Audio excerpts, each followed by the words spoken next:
High வாங்க எல்லாருக்கும் காலை வணக்கம். சூப்பராக ஒரு பொரியல் சிம்பிளாக டேஸ்ட்டாக ரொம்ப நல்லா செய்யலாம் வாங்க. சேலம் ஊருக்கு வந்துட்டேன், அதனால் சமையல் வீடியோ போட்டே ஆகணும். அதனால் சரி இது ஒரு வீடியோ போட்டுடலாம் அப்படின்னு. ஆனால் ரொம்ப டேஸ்ட்டாக ரொம்ப நல்லாயிருக்கு. இது மாதிரி செஞ்சு சாப்பிட்டு பாருங்கள். கோஸு பிடிக்காதவங்க கூட விரும்பி சாப்பிட்ற மாதிரி எண்ணெய் நான் 5 ஸ்பூன் எண்ணெய் ஊற்றிட்டேன். 1 கிலோ கோஸு, 5 ஸ்பூன் எண்ணெய், 2 ஸ்பூன் கடுகு, சின்ன ஸ்பூனில் 2 ஸ்பூன் கடுகு, கடலப்பருப்பு 1 ஸ்பூனு, உளுத்தம்பருப்பு 1 ஸ்பூனு போட்டு நல்லா செவந்த பின்னாடி இஞ்சி 1 கிலோ தட்டு போட்டு, பூண்டு பல் ஒரு 5 பல் தட்டி போட்டு, சின்ன வெங்காயம் ஒரு 50 கிராம் சின்ன வெங்காயம், ஒரு 10-15 பேர் சாப்பிட்ற மாதிரி பொடி பொடியாக கட் பண்ணியாச்சு. பாருங்கள் 2 கிலோ கோஸில் இதுதான் எடுத்து வச்சுருக்கோம். 1 கிலோ அரிஞ்சாச்சு. சரி ஒரு வீடியோ போட்டுடலாம் சூப்பராக அப்படின்னு சொல்லி இப்போ கோஸை கொட்டிக்கலாம்.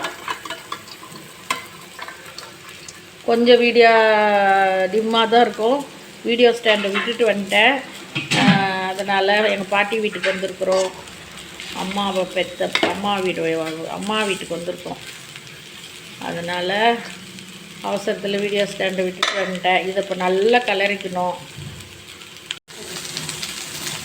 மஞ்சத்தூள் 1 ஸ்பூன் போட்டாச்சு. பச்சை மிளகா நீளமாக கீனி, உங்களுக்கு காரம் எவ்வளவோ அது மாதிரி வெறுமையாக பச்சை மிளகா மட்டும் போட்டு செய்யனாலும் செய்யுங்க. நான் 4 பச்சை மிளகா போட்டேன். வெறும் மிளகாத்தூள் சும்மா டேஸ்ட்டுக்காக.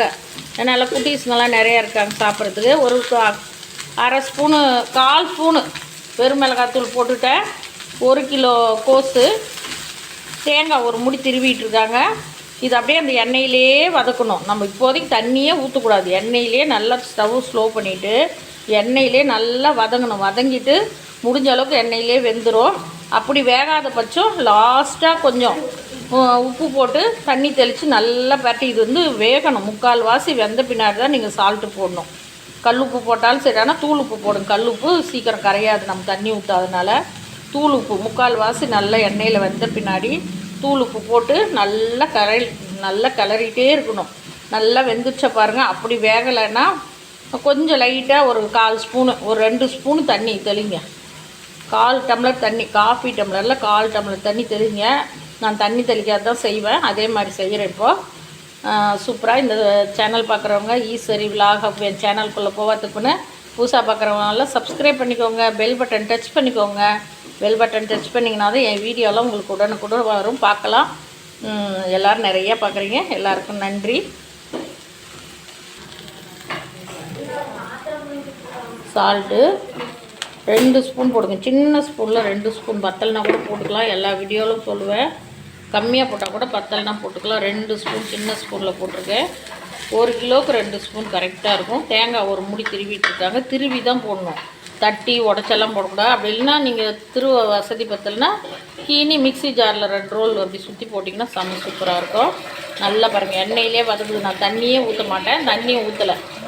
சூப்பராக ரெடி ஆகிடுச்சு. நான் தண்ணியே தெளிக்கல பாருங்கள். அப்படியே எண்ணெயிலே வதக்கணும். உங்களுக்கு அவசரமாக ஆஃபீஸ் போகணும், பசங்க ஸ்கூலு அந்த மாதிரி எல்லாம் இருந்து இப்படி பொறுமையாக எண்ணெயிலே வதக்க முடியலன்னா கொஞ்சம் தண்ணி தெளிச்சுக்கோங்க. தண்ணி தெளித்தாலும் டேஸ்ட்டு இருக்கும். இது ஒரு டேஸ்ட்டு.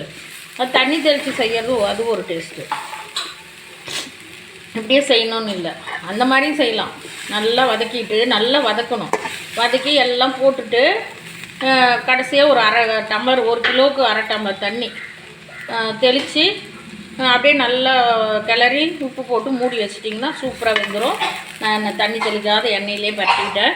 மூடி இது 1/2 மூடி தேங்காய், பெரிய 1/2 மூடி தேங்காய், 1/2 மூடிக்கு மேலேயே ஒரு தேங்காயில் கொஞ்சம் தான் எடுத்து வச்சோம்.